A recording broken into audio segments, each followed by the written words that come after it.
Joining us to help decipher the Iranian response to President Obama's overture is Geneive Abdo, a foreign policy fellow with the Century Foundation based in Washington. Thank you for joining us once again. At first glance, it might seem as if Iran rejected President Obama's olive branch. Is it really a rejection or just hardline rhetoric?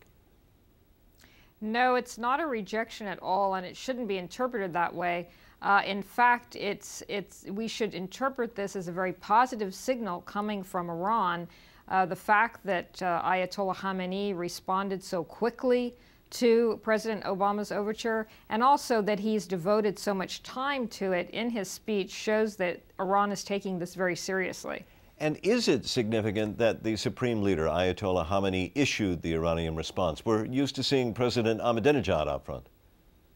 Yes, that's a very important observation. It's extremely important that it's Khamenei, not Ahmedinejad, who is responding to this. And if you look at Ayatollah Khamenei's speech in Persian, he's very, very explicit. He says that Iran is interested in these overtures coming from the Obama administration, but that Iran also wants to make sure that it's going to receive something in return for any talks with the United States, such as unfreezing their assets, which were confiscated by the United States after the 1979 revolution.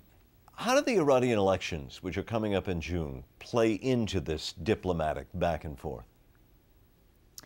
They do to some degree and don't in other ways. It is important, of course, who will be the president of Iran, but at the end of the day, it's going to be Ayatollah Khamenei that will decide if there will be talks with the United States. He will decide, for example, what the structure, the framework will be of these talks, and also what the substance will be.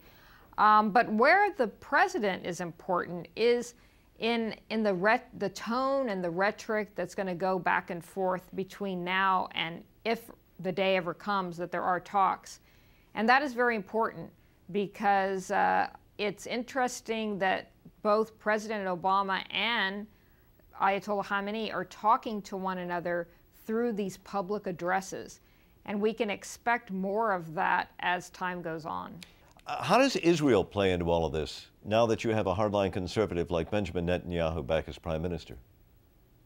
Well, this is one of the great fears, actually, of the Iranians, that they're very confused. They look at the gestures coming from President Obama, but then they look at the more hardcore reality. They see, for example, that Israel is concerned about their nuclear program.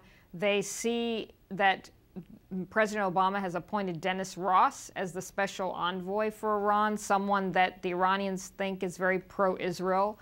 And they also were not very pleased by some of the remarks that Secretary of State Hillary Clinton made in her recent visit to the region, where she said, she sort of reiterated the same party line about Iran, that Arab states, for example, she said, are very concerned about Iran's nuclear program.